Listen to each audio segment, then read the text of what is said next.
Hello, you have found the Texas Steampunk Connection, your source for steampunk event information in the great free state of Texas. We also discuss books, films, comics, and games. Also, we enjoy visiting with the local steampunk luminaries.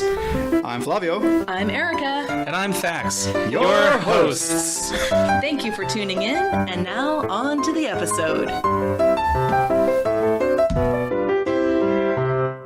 10, 9, 8, 7, 6, 5, 4, 3, 2, 1. Happy New Year! Ooh, starts going everywhere. Happy New Year, everybody. Bubbly. Ooh, nice. In case you didn't know, you have tuned into Texas Steampunk Connection. Happy New Year. Happy New And Year. it is- This is our New Year's show. Episode 21 officially. the last of season 2. Yes, we're going to finish up season 2 with this episode. And we're going to be prepping for the next one. I think I'm going to call it 3.0. Oh, okay, that's very high tech. Yeah. A bit of toast Toast to us. to us. Another year of podcasting. And to you listeners out there, Thank you so Toast much for to you. listening. And to steampunk. And the steampunk. May we ever mind our gauges. Mind your gauges. In case anybody's curious, to me it just means don't be an asshole. well, this show has taken a sudden plummet. Yeah. You flipped us. It's been a long year. And essentially, recently, I mean, what? Steampunk season just ended. Yes, Everything season just ended. It's weird, right? So, being in Texas, there's very little time to actually go out and Do stuff because do of the heat. stuff outdoors. But December 31st rolls around and everything stops. Yeah, just boom. You're missing like another. There's a solid month here where nothing's going to happen Right. before things pick up again. I don't know why there's a burnout.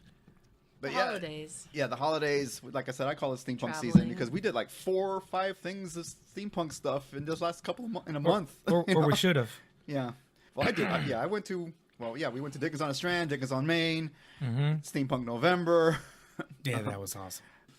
There was one other thing we went to, and then I also went to Kerrville for their steampunk, their first gathering out there. I mean, a lot of steampunk every weekend. Something was happening. So it was been a very busy month. Listeners, I hope you were as busy as we were. Yes, I it was hope a you had a blast. great time.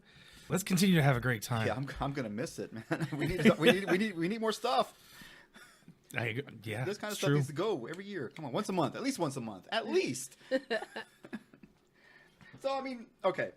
Speaking of once a month or whatever, do we have any kind of resolutions that we want to talk about? Any kind of goals that we want to talk about? Well, we have a wait. reading. Oh, we have a reading. That's We right. do have a reading. Can you read? Yes. Can you see Yes. straight? I'm ready. Okay. This is from a website called Racing Nellie Bly, and it discusses how New Year's Eve rocked in the Victorian era. It rocked. From the Victorian era's version of first foot superstitions on New Year's Eve to speed dating on New Year's Day, we can thank Queen Victoria for many of our Christmas and New Year's traditions. Thank you, Queen Victoria. It's midnight. Did you hear footsteps? Footsteps. Queen Victoria had a passion for the New Year's Eve celebration of Hogmanay, which means the last day of the year. While it is a Scottish tradition, the origins are most likely Norse or Gaelic. As with most celebrations, the customs vary from one area to another. Gift giving and special attention to first footing were critical to New Year's Eve in the Victorian era, as they are today. First footing literally means the first foot to cross your threshold after midnight. That person should bring a gift of bread, salt, coal, whiskey, food, or greenery to ensure a prosperous and healthy year ahead. I'm sorry, I didn't bring any of that stuff. Jewelry I know my works too. choice. Jewelry works too. In addition to bringing an appropriate gift, there's one more thing that guarantees a prosperous year. The first footer should be great looking. Traditionally, tall, dark men were preferred as the first foot, while blondes were generally considered bad luck. Oh, Customs and superstitions around first foot visitor were collected in Folklore magazine. The who was hot and who was not results were summarized in a table by John Riss and T.W.E. Higgins in the June 1892 edition. It was difficult to make the hot list, so all we can say is thank goodness for wigs, hair dye, and stiletto heels. So nothing's changed. I look great in stiletto heels. Thanks to Queen Victoria, pets, particularly dogs, were invited into the home and considered important members of the family. We wonder if the first paw could be considered best luck of all on New Year's Eve. No doubt. Let's celebrate a few New Year's superstitions. Traditional New Year's superstitions and customs abound. Among the do's and don'ts: clean your house prior to New Year's. Take out all trash. Clear your hearth so a new fire can be lit. Do not work on New Year's Day. Lit candles should not be carried outside. Do not do laundry. Do wear a new piece of clothing on New Year's Day or risk bad luck. Ring bells at midnight to chase away evil. I don't have a bell. Let's just do it. A little toast. Wealthier people should give gifts to reward their loyal servants. Everyone must have money in their pocket, even small children. Auld Lang Syne is a Scots poem by Robert Burns, but based on earlier traditional versions. The Hogmanay custom of singing Auld Lang Syne is common in many countries, just as it was in the Victorian era. The true Scottish custom is to sing in a circle and link arms for the final stanza, as the lyrics direct. Many people of the Victorian era saved their celebrations for New Year's Day. Early on in the Victorian era, this was a day for gift-giving, feasts, and visits to family and friends. Everyone wore their finest clothes for the occasion. According to Sonny O'Neill in The Gift of Christmas Past, a return to Victorian traditions, people of the Victorian era also used New Year's Day to wipe out their social obligations from the previous year. Wealthy people opened their mansions to visitors, offering huge spreads of food and drink. For young people, New Year's Day was a time for calling. Women and boys up to age 10 stayed home, while gentlemen and eligible bachelors visited houses. Some gentlemen would visit between 30 and 100 houses on New Year's Day. Oh, yeah. Was that their way of prowling for new? Of for course, they would be obliged to have a drink at God. each house. Eligible bachelors would leave their calling cards to show that they had visited. Was this the equivalent of leaving a text message after a speed dating event? Happy New Year. Man, I don't even know if I know 100 people to go visit. I don't think they Let alone had to 30 people. know them. So just go up and knock on the door. Hey. What you got to drink? Right. Now you're supposed to bring a gift to each one of those, right? Yes. Wow. Which makes that So you're carrying a your Santa Claus. yeah, but say you're carrying a sack over your shoulder. And you get your milk and cookies. That is to say, your drink of some kind. Wow, that's a lot of people to go. yeah. Listening to this made me think about what sort of Texas traditions we have. Not necessarily Victorian, because I have no idea, but I know we definitely have traditions that we do during New Year's, particularly eating black-eyed peas. I never understood that. I don't know why. It's a Southern tradition, but not necessarily a Tejano Right. tradition. It might be, but my like I said, I'm a very bad Mexican. So it's black-eyed peas, some kind of greens, usually cabbage or collards, and cornbread. And supposedly the cornbread is to symbolize gold, the greens are to symbolize paper money, and the black-eyed peas are either to keep away the evil eye because they look like little eyes, Right, okay, yeah. or it's to symbolize coins. So that's sort of a little Santeria kind of thing? Yeah. Or So it's basically just like gold and money and stuff like that. And then pork. We eat pork for New Year's. Okay. Yeah, like because it's the only thing that can allow us to choke down those black-eyed peas and greens. Well, I that would leave me out then because I can't eat pork. I'm allergic. yeah. But apparently pork is a very lucky meat. The pig might Not disagree for with the you. pig, yeah. But that's actually a Celtic thing too. The Celts ate pigs for various sacred traditions. I'm also reading here that some choose to eat 12 grapes, 1 grape for each month of the new year, for good fortune. I hadn't heard of that before. That's a new one, yeah. And I'm getting this from the Texas Less Traveled website. Oh, okay. What else have we got here? Wear something new on New Year's Day. You mentioned that. Yep. So we know where that comes from. Queen and Victoria. wear red clothing on New Year's Day. That feels like it's sort of a holdover from Christmas. I don't know. Red clothing. Red I haven't heard of that clothing. one either. New one to me.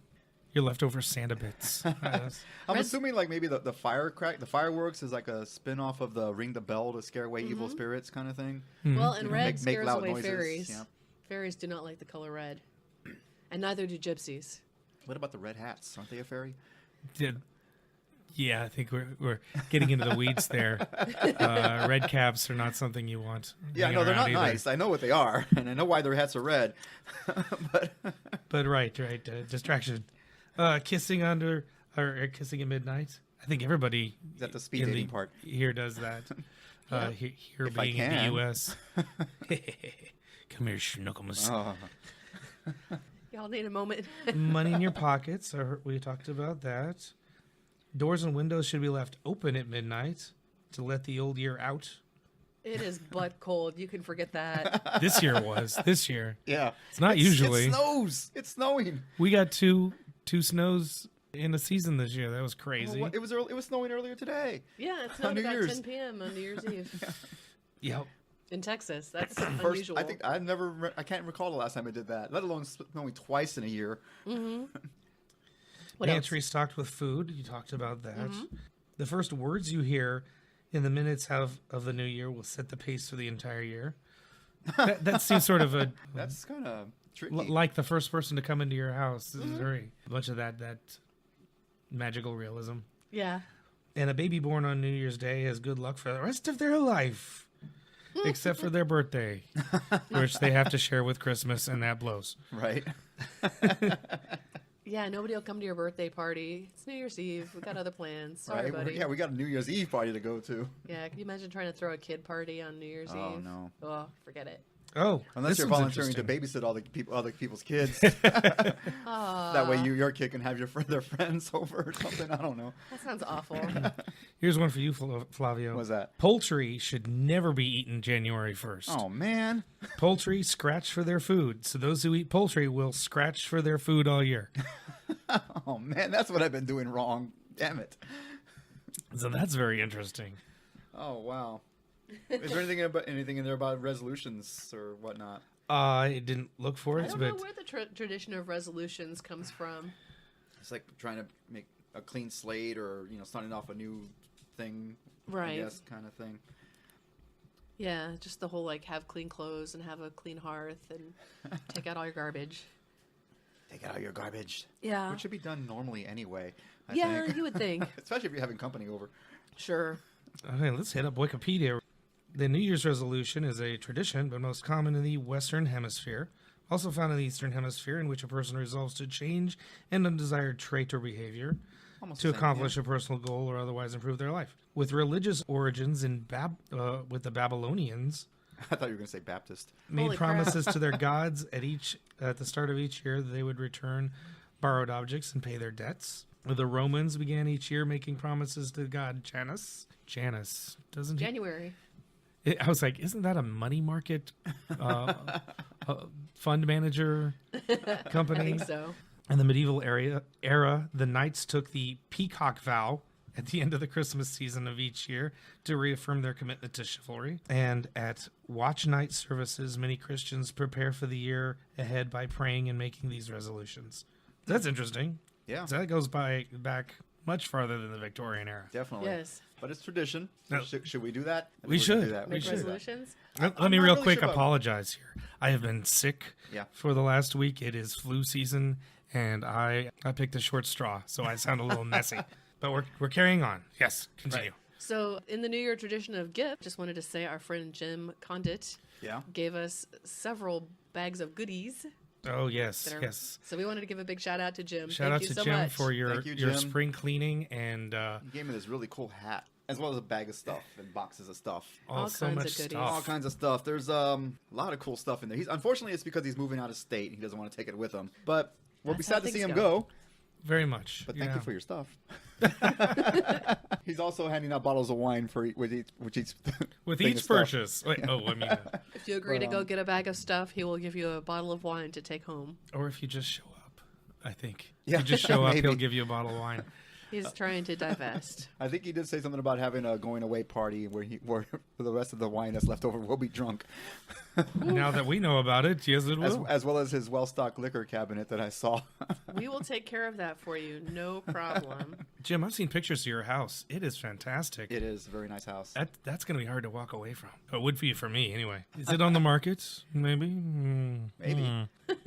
It's on the far side of Pflugerville from where I live. Eh. It's only another 15 minutes. Pflugerville's a little bit bigger than I thought it was, actually, and I've been living there for a while. I don't go in that direction very often. I would estimate it grows year upon year. Well, it's hemmed in by Round Rock and Hutto. There's not a whole lot of extra space for it to go. But we were talking about New Year's resolutions. Right. Yes. And so I think other than resolution per se, I'm gonna say goals. I like a those. goal. So if the end of the you year. don't reach your goals, it's not a total failure. Yeah, exactly. What? Who should we start with? You want me to start? I'll start. Yeah. All right. Well, I have two in mind. One's kind of steampunkish, not totally, not really.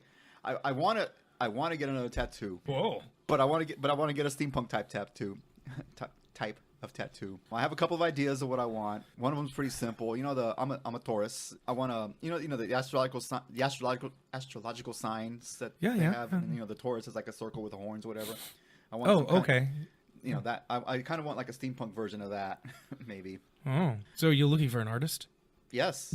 Yes, I am. I know we have plenty of artist friends out there. And listeners, Yep. I'm willing to bet. Probably, hopefully. So if you can get me a steampunk astrological Taurus sign, We can make your art permanent on me. semi-permanent. Yeah, I mean, it won't be my first tattoo. I've had a tattoo for years, so. And if you meet him and ask real nicely, he'll show it to you. So that's my first goal in the steampunk genre, kind of, I guess you can say. Okay. All right. My other goal is not really steampunk, but it is podcasting related. Okay. I want to put out another show, just of a different, not a steampunk podcast, but another podcast. I have several ideas in mind. I've already tweeted that I'm looking for a writer partner for one of them. I'm also looking for a different idea I have. I need a female co-host that's a nerd, geek, preferably younger, for the ideas I have for it. It works. The dynamic will work for the idea I have. And another one, well, I already got a cast of people with that, and it's not really mine. It's a co-op. It's a co-op with Nathan. So eventually, throughout the year, hopefully I'll get at least one of them done. It's Nathan Dougherty we interviewed for his end play. of season 1. Yeah, his Sherlock Holmes play that he was in. Yeah. We're going to start getting together and working on that one soon. Hopefully by the end of the year, I'll have at least another podcast going, maybe two. Those are my goals. You? Okay. All right. My goals are not that specific. Yeah, I've got some general goals, I think, for the new year. This year, I'd like to travel more. I feel like, and specifically going to steampunk conventions and steampunk events a little further away than I'm used to. I'll probably be joining you on that one. So. Sort of push my boundaries. This last year, I just didn't have a whole lot of time off for work. That is an issue. And I was afraid of going over that time. But this year looks like it's going to be a little different. I have a new owner. And that's exactly how I intended to make it sound. But the company that bought us out should be giving me another week that I didn't have before. So I'll have more time to work with. So, yeah, that I hope will be fun. And a number of times last year, we made plans to go to things, and at the last minute, we sort of pushed out on them. And I really don't want to do that again. I want to, follow through, because when we went to things, you had fun. We had a good time. Yes. And I want to have good times. Yes. That's a big one. I like that. In fact, I can tack that onto mine as well, because I like to travel too. And I was thinking about. Well, no, last year you tried to go to Wild West Fest in Arizona. Arizona, yeah. And I think that's coming up soon, like in March. No, it's later. It's early in the year. It's not late in the year. It's about a 16-hour drive. It's not horrible. I can do 10 of it with no problem. I can go from here to El Paso in one shot. I've done it many times. I did it twice in 1 week. That is not something I look forward to. But I can do the driving, is what I'm saying, for most of that. We went to Arizona for a wedding some years ago, and it was a long haul. It is a long drive. But Arizona is a beautiful state. I was really surprised at how really lovely it is. We should look into that one. I was equally surprised at seeing how ugly West Texas is. That was no surprise to me. I've seen it before. Not surprising, yeah. All sorts of nothing out there. Yeah, I think we mentioned this before. Once again, those big stand-up cactus with the arms, not in Texas. No. No, that's Arizona. Any more resolutions? I also like to resolve to build more things. Build more Yes. things. You're always building things, though. I'm always starting projects or collecting things for projects, but I so don't finish your finish things. the things. Okay. And so this year, I really want to put more of an effort toward finishing those projects and getting some sort of sense of accomplishment. Also, once they're finished, I can get them out of my house. That's an important thing. Yeah. Yes. Oh yeah. Especially since, I'm sure Erica agrees with that. Get it out of the house. So those are, I think, my big goals for the coming year. Those are good ones. I like them. Oh, thank you. All right. I have a couple of craft projects that I really need to finish. I have a teacup holster that I want to that I started on forever ago, and I just haven't we just finished got a whole it. bunch of scrap leather. That's true. And then I have a headphones that I was gonna put like foam wings on. Oh yeah. Anyway, and I started that a million years ago, and I haven't finished my jetpack I started on. I am wanting to refine and upgrade my steampunk aviator costume as well. Those are my steampunk related goals for the year. And I like traveling. I want to do that some more too. Belize in May for sure. Yes. We're definitely booked for adventure into the wild jungle of Belize, which we did a few years ago and had such an amazing time. But this time you're going to a different section where the chocolate festival is. Yes, the south of Belize, which is a lot less touristy and more rural, more native peoples rather than tourist traps.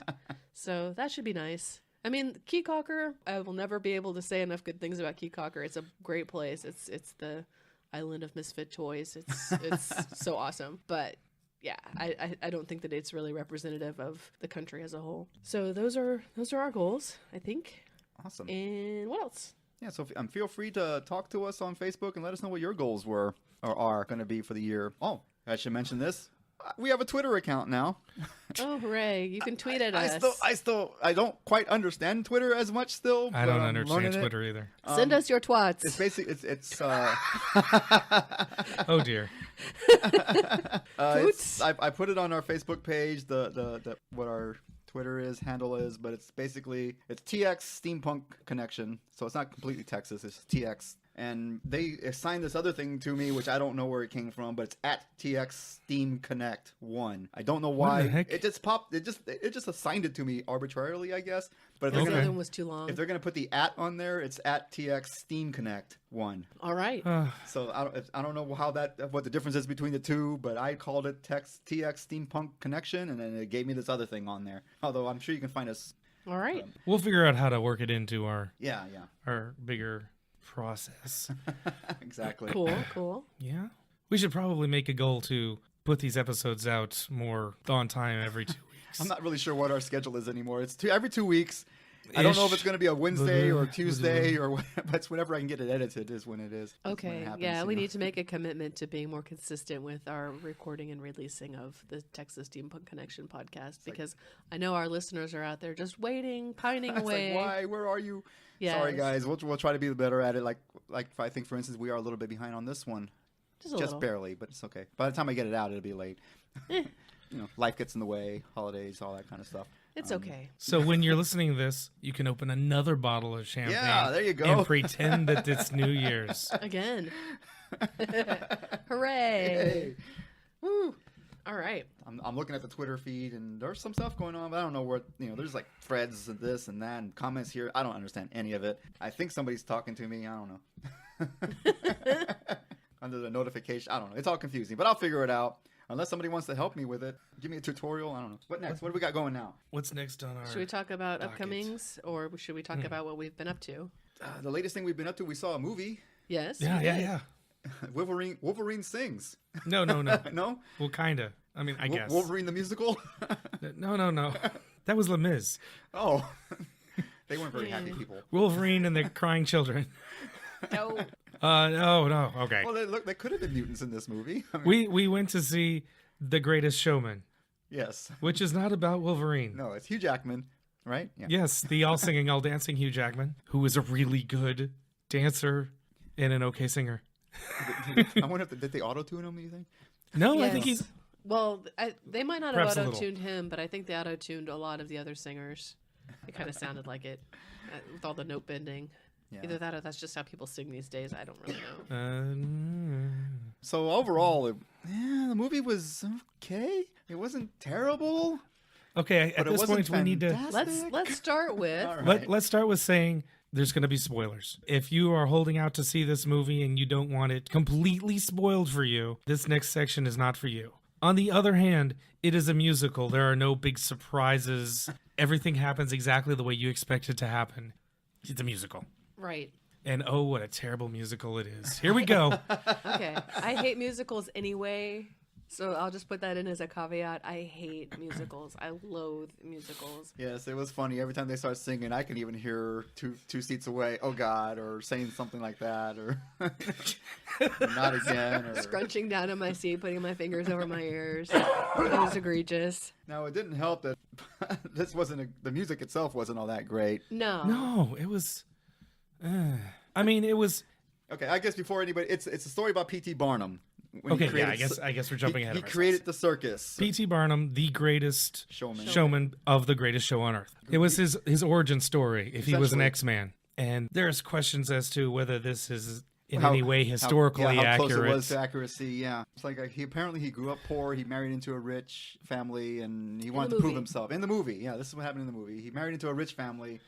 Of course, the father didn't like him. He wanted to prove himself, blah, blah, blah. Yeah, he had to validate himself as worth this old man's cherished daughter, even though his wife had no concerns about what her parents thought. And yeah, I don't know if that's accurate to history. It definitely makes great efforts to paint P.T. Barnum in the best light possible. Yeah, definitely. It does He that. is the hero of this musical. Right. He's a rags to riches hero.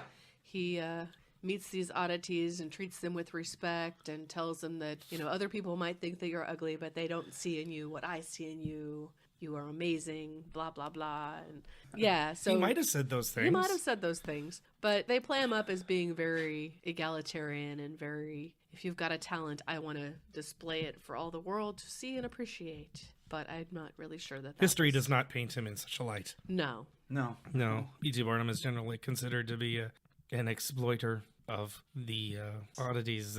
I think he was also kind of a con man, too. Oh, absolutely. Definitely. I mean, that's how he got according to even in this movie, though, they showed how he got his first loan for the bank. He used the deeds to some ships that were already sunk in the water. Yeah. From the company that I fired don't him. believe that's historically accurate either. But But it was a cute plot device. yeah, it was a nice little con kind of thing. And you didn't like the guy who was his boss before, so you didn't care that he was Right. swindling.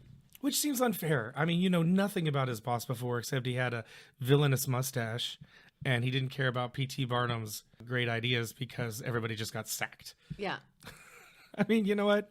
If I had that on my mind, I wouldn't be listening to P.T. Barnum drone on either. Yeah. True. But yeah, it's a musical, so everything happens very quickly. There's not a lot of well-paced plot development. It's just sort of flown through as people sing. Then he meets this other rich kid guy, playwright person. I don't know. Mm-hmm. But it's like, I mean, it's always been Barnum and Bailey, but this guy wasn't Bailey, No. And yeah, I'm looking at the Wikipedia. It doesn't say anything about this other guy that was in the movie. No, he was just No. the pretty boy love interest Yeah. for Zendaya. So yeah, the movie was not historically accurate in terms of what actually happened in P.T. Barnum's life or how he treated people. But it had its entertaining moments. It was, I was kind of surprised at some of the issues that they brought up in the movie and tried to tackle. Obviously, they talked about, the Race the and freaks of class. society and classism, but also like Like, racism in Victorian era, Right. which is really hard to talk about without it being like super painfully a downer, Right. Yeah. because it's dead awful. Right. They had an interracial relationship problem, and Right. they showed that by having the father of the white man, not approve. kind Right. Of thing. Yeah. Well, here's an interesting thing from Wikipedia. Barnum was actually a politician. He served 2 terms in the Connecticut legislature in 1865 as a Republican.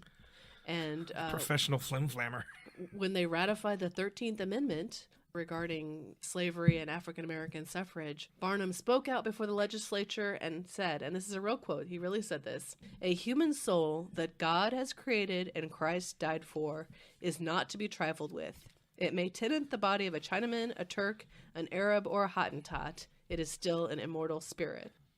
So on some level, he did believe in the equality of the races, or at least he said it to sound good on the political arena. Right. But he's also I don't know. That's kind of that Did that sound good at the time, or was that challenging? I'm sure it was a bit of a controversial statement. It's like how, So- because he's saying everybody's equal, essentially. Yeah. What's a Hottentot?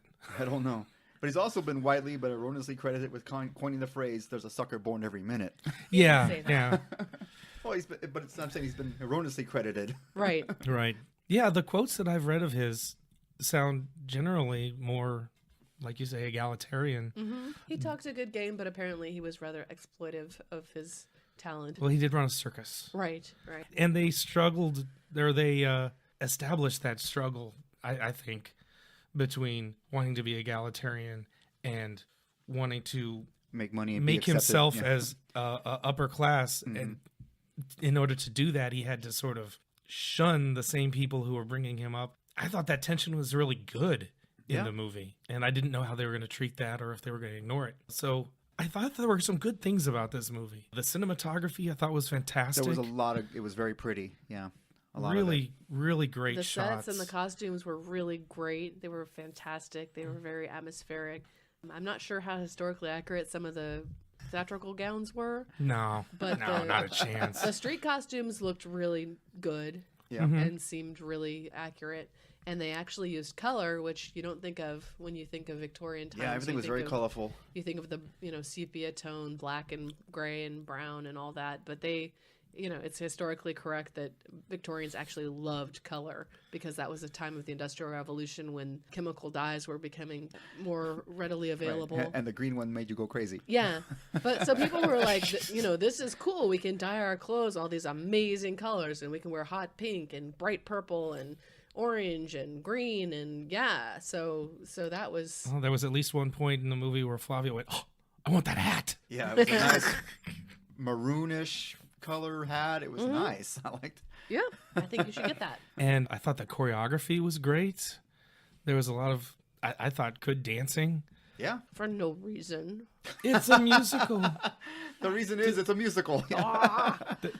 The nature of musicals is people start singing and dancing for no reason.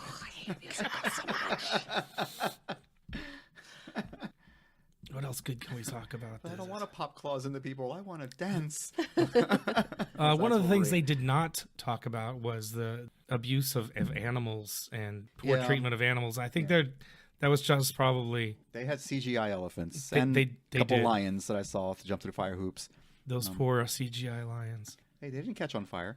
But considering all the other issues they tried to tackle in this, all singy dancy movie, I thought they did pretty well on that regard. And actually, in real life, the circus has retired its elephants. Yes, they have. So That's good. Pretty much all of their animals. yeah, but I think the elephants happened like last year, and was very widely publicized and really kind of a huge step That's forward. a big thing, yeah. Because elephants are sentient creatures. Right. I Well, you think know that they're as smart or smarter than people. that circus show we went to. Smarter than one person I can think of.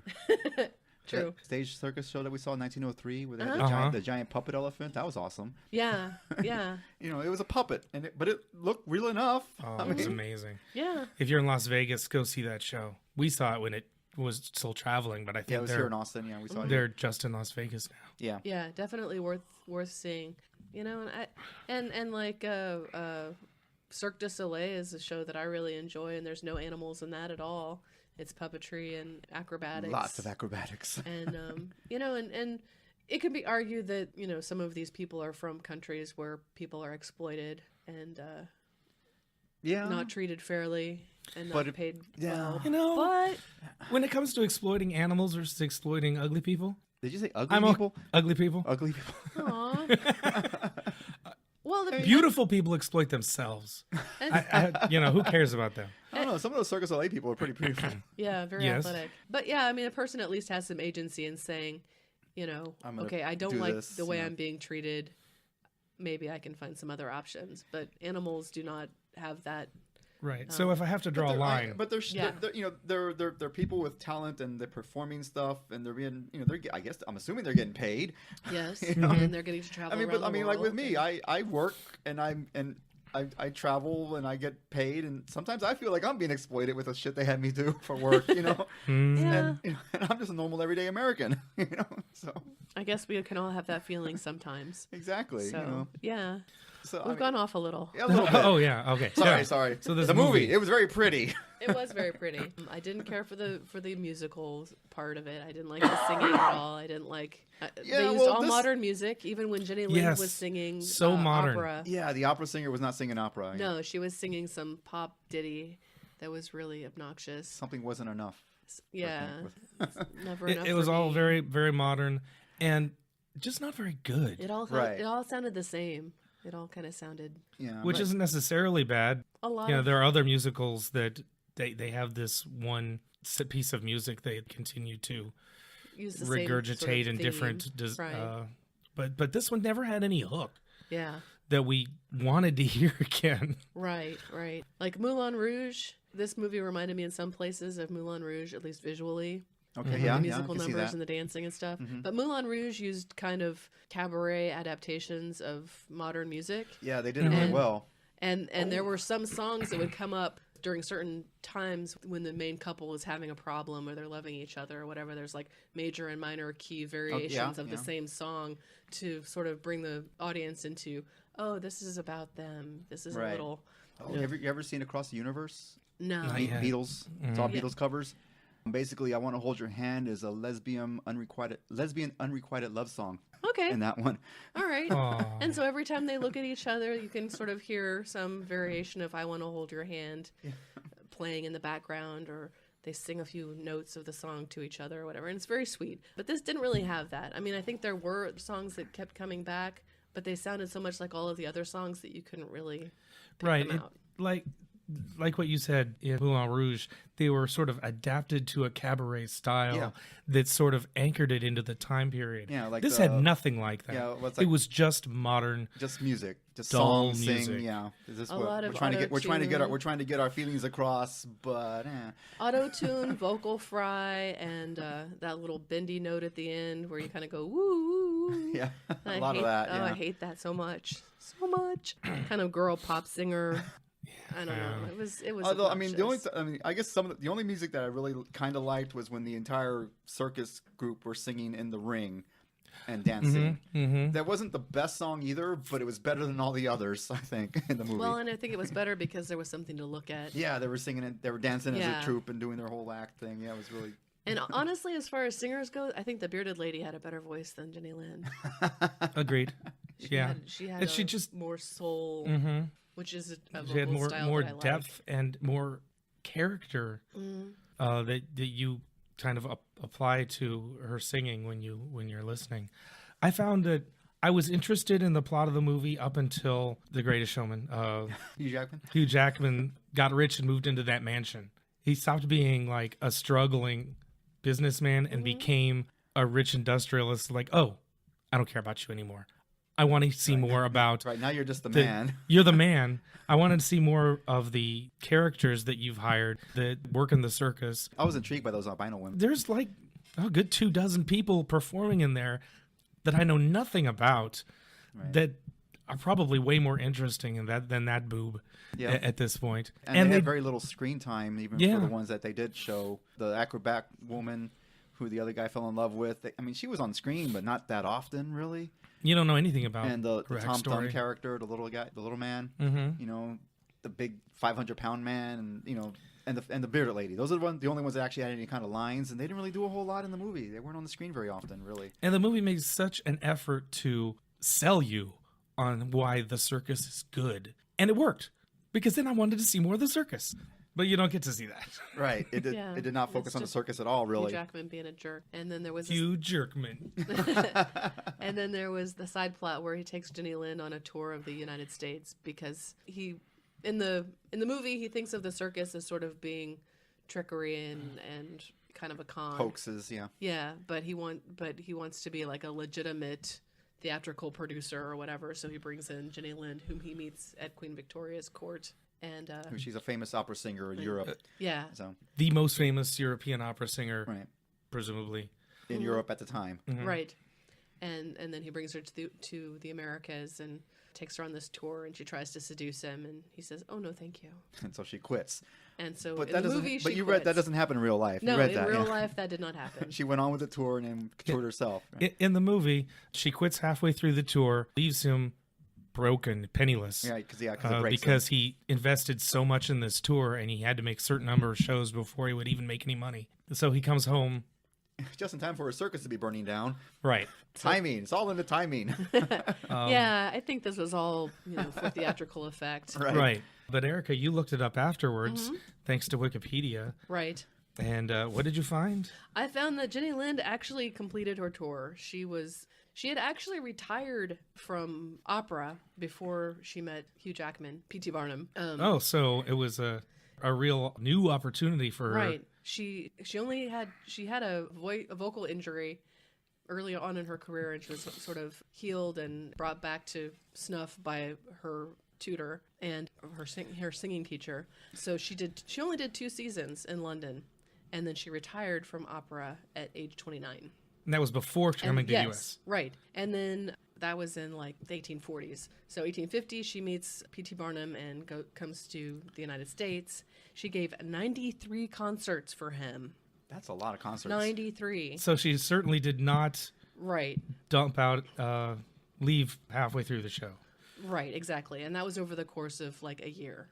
That's a lot of shows. So when you think about how long and wearying it was to travel back then by either coach or by train, and then having to put in 93 performances while touring the entire United States by these slow-moving conveyances, that was a pretty grueling schedule. Definitely. But she 93 concerts, and then she continued to tour under her own management. She herself earned more than $350,000 from these concerts. That's a lot of money back then. Which is a huge amount of money. But It's not a small amount now, but yeah. You can't even buy some houses with that now. But she actually gave proceeds to charities, principally the endowment of free schools in Sweden. Because she was Swedish. Right. Yeah. And then she met a guy named Otto Goldschmidt, married him, and returned to Europe. And after she went back to Europe with her new husband, she had children and gave occasional concerts, and then moved to England and taught school at the Royal College of Music in London. She became a professor of singing. Yeah, the movie didn't show any of that. In right. fact, the movie almost made it seem like it was going to happen between her and P.T. Barnum, because when he first met her, during her first concert, he's looking at her all in awe. Like, oh my God, I want this. Yeah. And so his wife sees him looking at her like that, and you can see his wife kind of like dinging her head, like, oh, he wants her. She kind of shrivels. Yeah, but it never happened. And then they go on this tour, and that was something that was kind of historically inaccurate.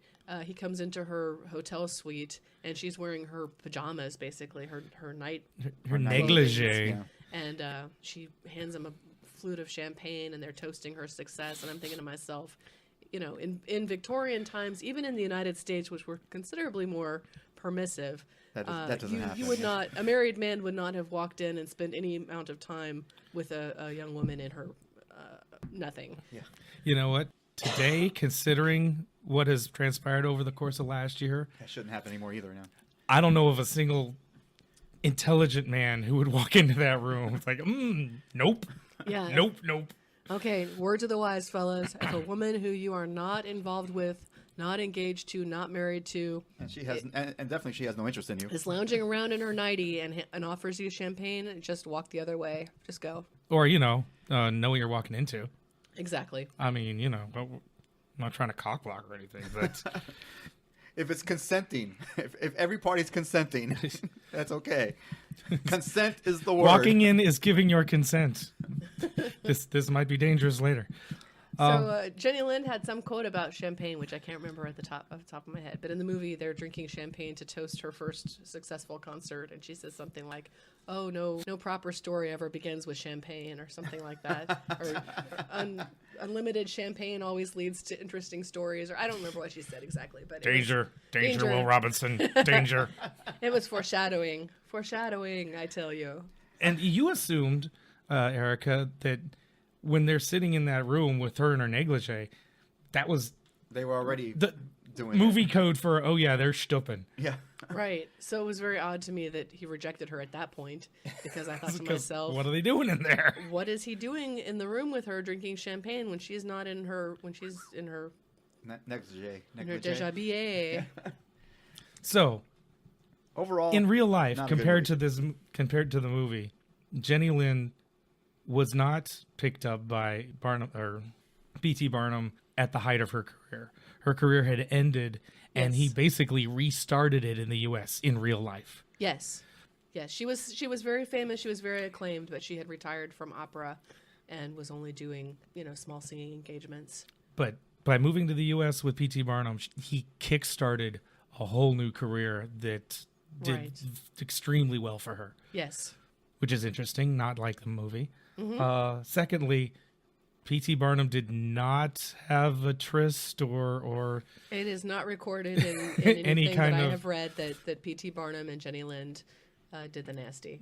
They did not in the movie either. So right, but But in the she, movie, she made a play for yeah, him. oh yeah, she did make a play for him, and tried to frame him by kissing him on stage in front of all the right, cameras. she Yeah. created a Controversy or controversy that was in all the papers by the time he got home, which didn't happen at all. So the movie created this plot device to make a story that just wasn't wasn't true. Kind of fell flat too. I mean, it's like Yeah, I think if there are other ways it could have gone that would involve more of the circus people that we were more interested in.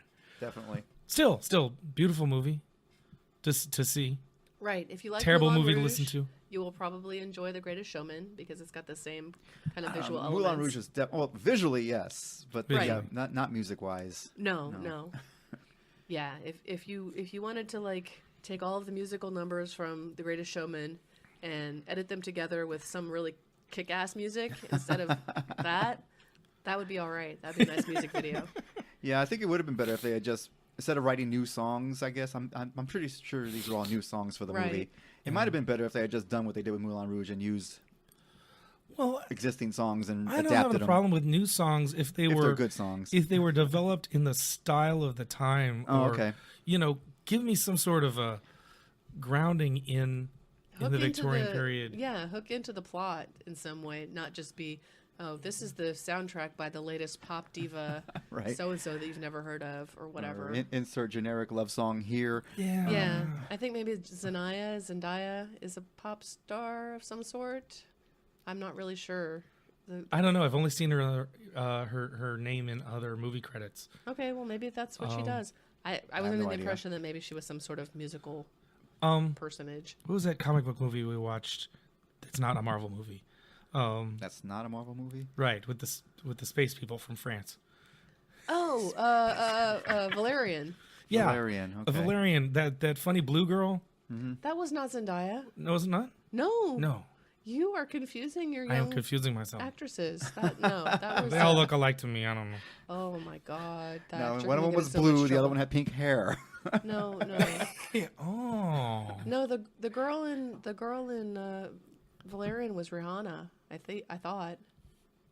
Rihanna's and Diane, Okay, whatever. Just Stop. ripcord out. Just pull the ripcord. I don't know. The name sounded Just stop. similar, and okay, I don't know who one they more are. pet peeve with the movie, and then I think we can probably Yeah. stop. Yeah. Okay, so they've got these over-the-top, big musical singing, dancing numbers, and obviously there's no musicians in the scene, so they're overdubbing the music somehow, But instead of just overdubbing the music completely and not leaving any background noise, they went ahead and left in the sound of all of these singing, dancing people shuffling feet as they're singing, dancing, and stomping around the stage, and it drove me freaking nuts. I hated it so much because I could hear all the shuffling. I think that's actually and that's stomping. part of musicals as well. They I do that in a lot of musicals where you hear the like feet. it. It's like it's supposed to be part of the beat, I think. I didn't know? like it. It was irritating. Moulin Rouge didn't do that. I don't think. Now I'm gonna have to go back and look at it. But I don't remember hearing any scuffling, stomping, shuffling, annoying noises. For me, that's right up there with audible chewing. I just hate that. Oh. Jesus. So walk quietly around Erica. At least if you're gonna be singing at me, don't be stomping your feet at the same time. No walking and talking. Right. So, I don't know. Worth a matinee, I suppose. I would say, at least for the visuals. Wait for HBO. Yeah, wait for the Netflix to come out. I really liked the costumes. I really, really liked the look of the movie. It did look pretty. It was a very visually beautiful movie. gorgeous. Yes, even the CGI elephants look cool. They didn't look too CGI. Right. If you're looking for steampunk costume inspiration, this is a great movie to just frame by frame go through and look at what the people are wearing. I mean, I think the lions looked a little bit more CGI than the elephants did. But other than that, I thought the elephants were pretty rubbery. yeah, see, that's CGI looking to me. Right. The elephants, I don't know. If you don't hate musicals, this might be okay. But you should be prepared that it's not the best musical. Right, and if you don't like musicals, then don't bother. Nope. And if you like Hugh Jackman, well, he's wearing some nice pants. So there's that. Isn't he topless at one time? Yeah, and Zac Efron is wearing some nice pants too. Oh, He's a very pretty man. Yeah. Even I have to admit, he's a very pretty man. And if you like cleavage, boy, the bearded lady, cleavage and spades, man. She did have some cleavage. Whew, Oh, okay. hot yeah. diggity. She's a curvy, full-figured woman. Yes. Oh, With an yeah. amazing voice. All right, I think that's enough about that movie. Normally we would take a break and tell you what's coming up in the next month, but there's not a whole lot coming up, so we're just going to throw it out there right now. Let's start with another movie. Another movie, yes. Another movie we got. Now, this has already been released in the U.S. at Limited release? not even a theatrical release, but at film festivals. Okay, yeah. I don't know if it's coming to theaters or if you're going to have to look for it on Netflix or Hulu or something else. But which surprises me because it's got an all-star cast. Yeah. What are we talking about? Current War. That's right. Which is what? With somebody Cumberbatch? Yes. Benadryl Cumberbund. With Doctor Strange Yeah. and Spider-Man. Spider-Man, yeah. So if you wanted to see a Doctor Strange Spider-Man movie pairing, There you go. this is no, this isn't. That's not it. No. But it's called the Current War. It's about Edison. Thomas Edison and Nikola Tesla, AC versus DC, Yep. Back in Black. Wait, no. How much steampunk can you get? You know, Tesla and Edison. We did this before. Tesla versus Edison. Yeah, stole our idea. Yeah. I thought it was going to be released sometime early in the year, but apparently there's no release date for it officially. No, Other it than- came out in music festivals, and Yeah. now it's gone. So Yeah. maybe it didn't do well enough that it was at Movie a, festivals, I'm sorry. Mill Valley Film Festival in October, Film Columbia Festival, the Austin Film Festival in October. so it was already here. Okay. Who knew? Yeah. I don't even know what the Austin Film Festival is. It might be the same time as South by Southwest. There's a big film fest. No, it's October. No, what that's they different. said. Oh, sorry. So South End by of Southwest is a October. big film festival on it too. Fun Fest, Fantastic Fest. I don't know. There's There's a lot of massive stuff. A lot of Festivals fests here. in Austin that we don't pay attention And to. then Napa Valley Film Festival, November. Excuse me. But something to keep an eye out for. It will be released January 26th in Norway and February 1st in Argentina. Okay, so if you're listening from there. if you're in Norway or Argentina, keep an eye out for it. Let us All know right, how it let's go is. to Argentina. Yeah. But yeah, something to keep an eye out for. I saw it advertised last year, and I thought it was coming out in January. Personally, I thought I saw that, but I guess I'm completely wrong. Well, doesn't matter. But keep an eye out for it. Right. It may have had hopes of going to But then they couldn't find anybody. theaters, but then, I don't know. Yeah, never. But look for it. Look for it in your area. It might come to an art film theater or something. It's impossible for us to know. Right. There's another movie that we missed that came out was The Man Who Invented Christmas about Dickens, which we've gone to Dickens on the Strand, Dickens on Main. So Dickens is a big thing around this time of year. Yeah, I see you laughing over there. I love but Dickens it's all a- year round. But The Man Who Invented Christmas, I don't know. I mean, we were going to watch it, but we never got around to seeing it.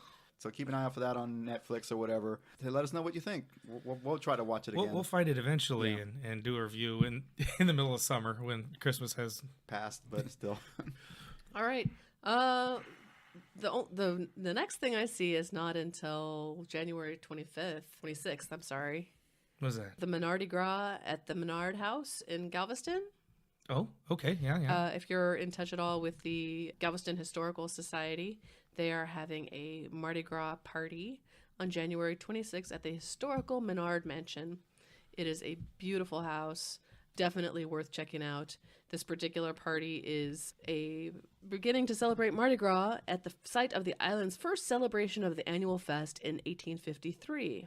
the Michelle B. Menard House. Join Galveston Historical Foundation for a night of food, fun, music, and frivolity at Galveston's oldest residence. Tickets are $55 per person, $90 per couple.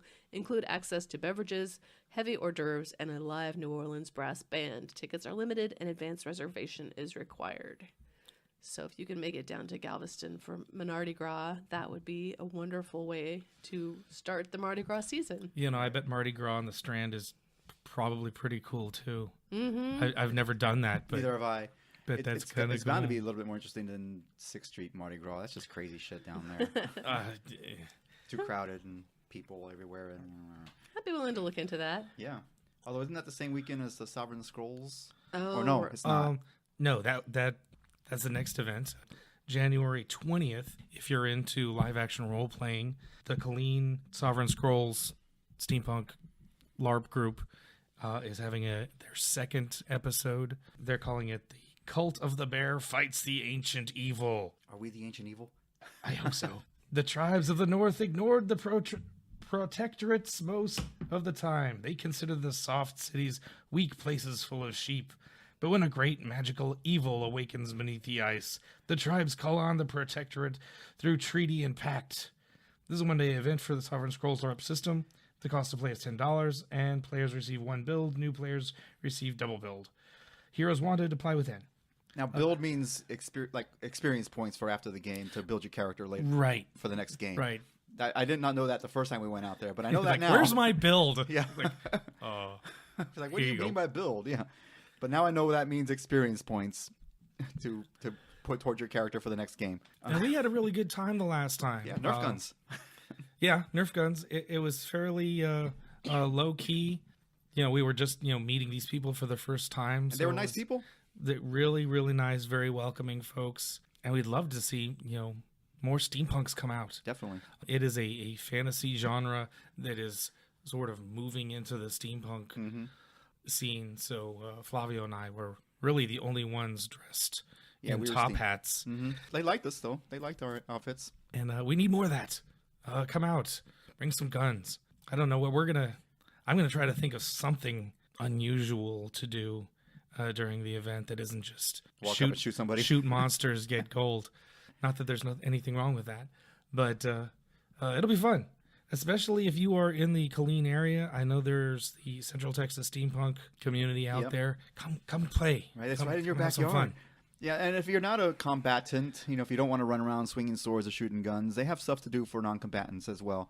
That's all. Which is more what I'm looking to apply myself to. I want to, keep things running and interesting and in character. Because you're getting too old to run around and shoot guns and swing swords. Is that what you're saying? I can swing swords with the best of I them. know, I'm kidding. I'm just lazy. Hi, Memphis. Hi. That is our resident That's their corgi. dog. He's celebrating the new year. Should I mention the January Corgi meetup? We have to now. That was Memphis's way of inviting you all to the January 21st January Corgi meetup. This will be held Sunday, January 21st at 10 a.m. to 12 p.m. at the Cedar Bark Park, which is at 2525 West New Hope Drive, Cedar Park, Texas. And the Corgi meetup group says, join us for our first 2018 Corgi meetup. This is a gated and off-leash dog park with a section for large dogs and another section for smaller dogs. We typically meet and take over the small dog section. And if you go to the Austin Corgi Lovers Facebook page, you RSVP. Did you say that Memphis was a big dog with just short legs? Yes. Corgis are not small dogs because I've been buying costumes for him. I have to purchase the large size dog costume. They are not small dogs. They just have stumpy little legs, which makes them so cute. And if we get around to it in time, Memphis will be wearing his P.T. Barnum outfit as the boy. greatest dog on earth. Awesome. He needs a little vest and coat and hat. Oh, wow. That's it. That's Yeah, Gosh, that's there's pretty much not everything. much. Yeah. Once again, thank you guys for listening. It's been a great year. Once again, Facebook, Texas Steampunk Connection. That's where we're most active. So talk to us on there. Let us know if there's anything going on out there that you want us to get out to the peoples, let us know. We can also be found through Fanboy TV. Yep. Fanboytv.com has a number of programs, both podcasts and YouTube-based, television-style programs. A lot of it geek-centric. I think pretty much everything. It's all geek-centric, yeah. That are definitely worth looking through. And if you're into this, you might be into that. Like I said, I now have a Twitter on the TX Steampunk Connection, or at TX Steam Connect. I don't know how it works, but you can find us. If you know Twitter, you can find us. Hooray. I will do my best to keep up with it, but if I don't answer something on Twitter, it's because I don't understand it, but I'll figure it out. But we do want to thank you all for sticking with us and listening through 2017. Enjoy your black eyed peas, greens, and cornbread. Good luck in the new year, and we look forward to talking to you. Yep. Stay tuned for Texas Steampunk Connection 3.0. All right. Until next time. Mind your gauges.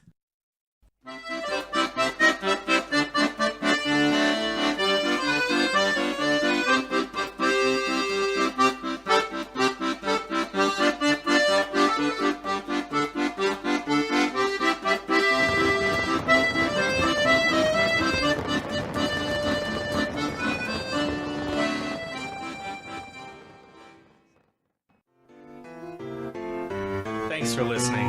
This has been the Texas Steampunk Connection.